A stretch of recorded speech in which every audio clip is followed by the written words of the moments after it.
Abordons ici la fin de l'organogenèse. 30 heures après la fécondation, l'allongement de l'embryon continue par la formation de l'ébauche caudale.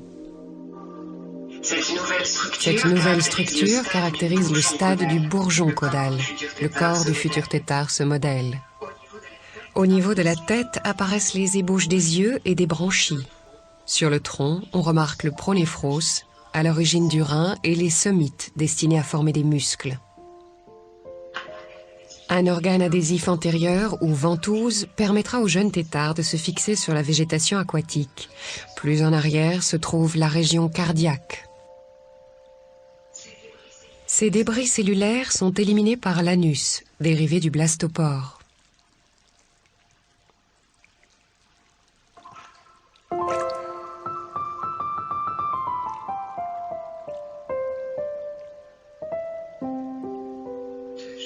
Deux jours environ après la fécondation, l'embryon sort de ses enveloppes. C'est l'éclosion. Toutes ces ébauches que nous venons de voir se différencient et deviennent progressivement fonctionnelles.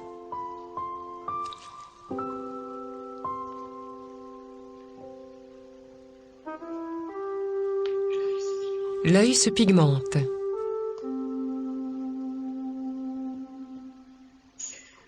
Cette coupe transversale montre les yeux disposés latéralement au cerveau dorsal. Plus bas, la ventouse est formée de grandes cellules pigmentées.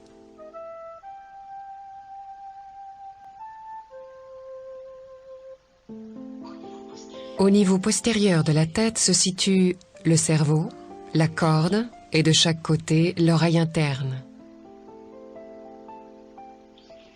La cavité buccale ou pharynx. Plus bas, les cavités cardiaques sont bien individualisées. Elles comportent des cellules sanguines ou hématies. À ce stade, les battements cardiaques commencent à être perceptibles par transparence.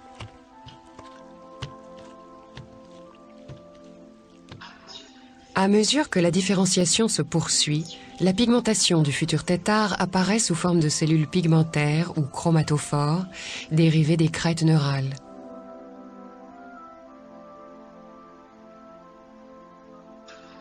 Dans la région dorsale, les muscles sont disposés en chevrons.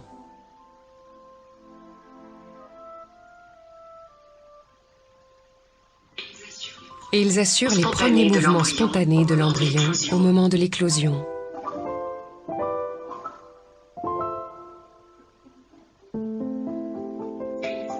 Une coupe frontale antéro-postérieure permet de voir les masses musculaires répétitives issues des somites. On dit qu'ils sont métamérisés. Le bourgeon caudal âgé, dont la bouche n'est pas encore ouverte, sécrète au niveau de la ventouse un mucus visqueux et collant qui lui permet de se suspendre sous la surface de l'eau ou de se fixer au substrat environnant.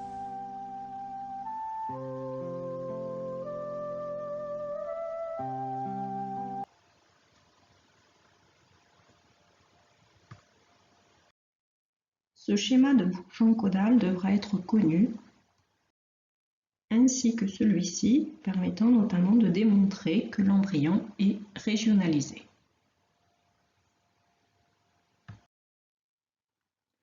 Ce schéma permet également de résumer le plan d'organisation d'un vertébré, avec la présence d'un axe antéro-postérieur.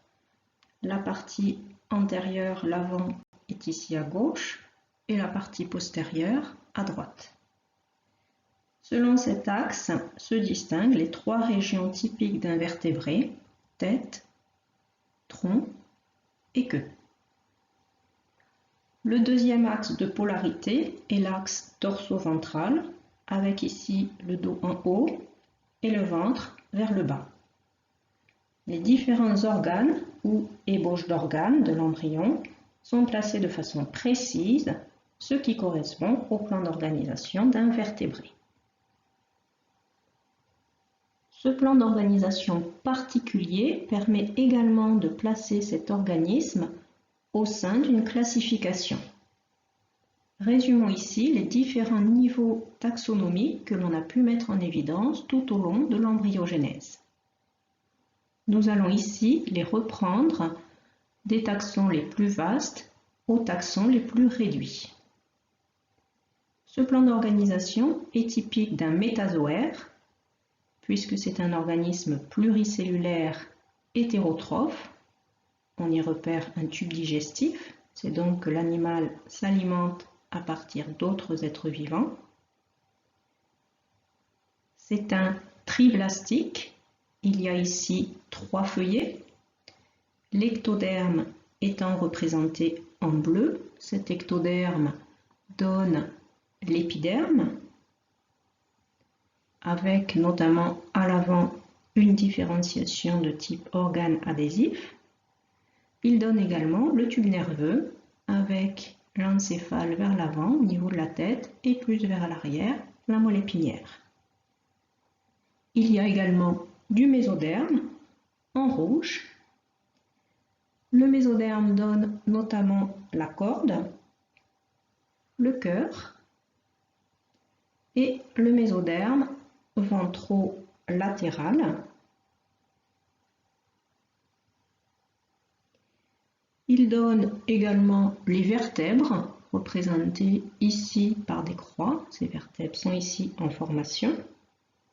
Et il donne plein d'autres tissus, notamment les vaisseaux circulatoires et également les muscles qui ne sont pas représentés ici. Enfin, dernier feuillet, l'endoderme va correspondre à tout le tube digestif avec vers l'avant le pharynx et vers l'arrière l'intestin. C'est un organisme bilatérien car il y a une symétrie bilatérale du fait de la présence des 2 axes de polarité perpendiculaires l'un à l'autre.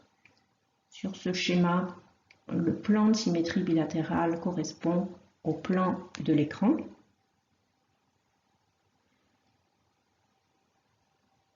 Triblastique est synonyme de bilatérien. C'est un organisme célomate car il y a présence d'un célome. Le mésoderme se creuse d'une cavité célomique qui donne les cavités péricardiques, cavité du cœur, la cavité pleurale, cavité des poumons, et la cavité péritonéale, cavité du péritoine, c'est-à-dire l'enveloppe abdominale. C'est un deutérostomien, puisque l'anus se forme en premier et la bouche se perce en second. C'est un organisme épineurien, le système nerveux étant dorsal. Le système nerveux se trouve au-dessus du tube digestif. C'est un organisme de type cordé, puisqu'il y a présence d'une corde qui est sous la moelle épinière, uniquement dans la partie troncale. La corde est un axe squelettique uniquement embryonnaire qui disparaît plus tardivement. Épineurien et cordé sont synonymes.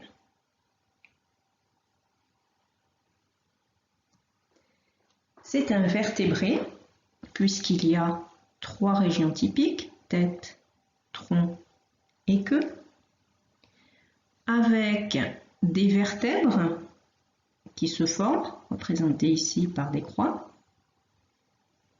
Et sur cette colonne vertébrale qui va venir entourer la moelle épinière, sur cette colonne vertébrale sont présents dans la suite des membres plurisegmentaires. D'autres caractéristiques de vertébrés vont se mettre en place, notamment des organes sensoriels pairs, tels que les yeux, et un épithélium pluristratifié. L'épiderme va être pluristratifié. Toutes les caractéristiques qui viennent d'être vues sont donc typiques du plan d'organisation des vertébrés. Au sein des vertébrés, cet organisme est plus précisément rangé au sein des amphibiens ou batraciens.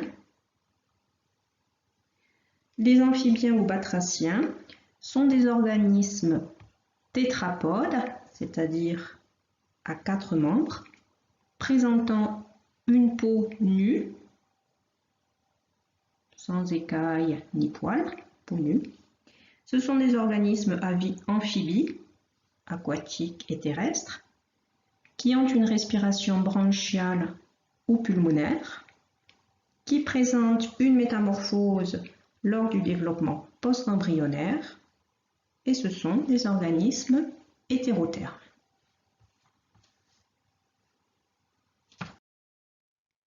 Voici résumé le devenir des 3 feuillets embryonnaires.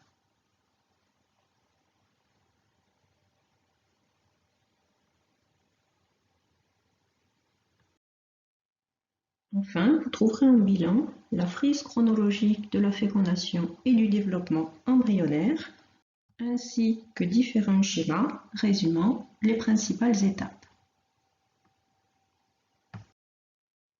En TP, vous observerez à la loupe des bourgeons caudaux. Vous pourrez en observer des plus ou moins âgés. Et vous avez 2 exemples de schémas d'observation représentés sur votre polycopier. Vous analyserez également au microscope optique une coupe longitudinale de bourgeon caudal. Voici ici un exemple de coupe idéale, avec à l'avant un encéphale, l'épiderme en surface et l'organe adhésif. Ces 3 éléments dérivent de l'ectoderme, ils sont donc écrits ici en bleu. Pour le feuillet endodermique, il y a le tube digestif formé de cellules riches en vitellus, le pharynx à l'avant et l'intestin à l'arrière. Intestin qui débouche sur l'extérieur par l'anus en formation.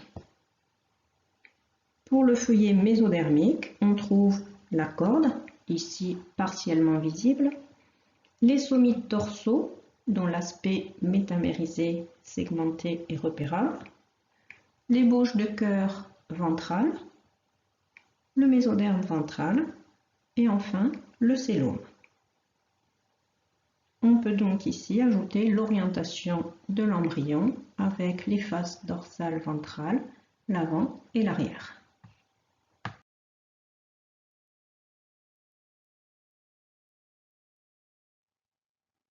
Différentes coupes longitudinales pourront être analysées avec des coupes qui passent plus ou moins sur le bord ou plus ou moins vers le centre de l'embryon. Ici à gauche, on retrouve une coupe qui rappelle la précédente avec des somites métamérisées bien visibles, alors que la coupe de droite est une coupe longitudinale qui passe plus vers le centre dans le plan de symétrie du bourgeon. C'est une coupe sagittale.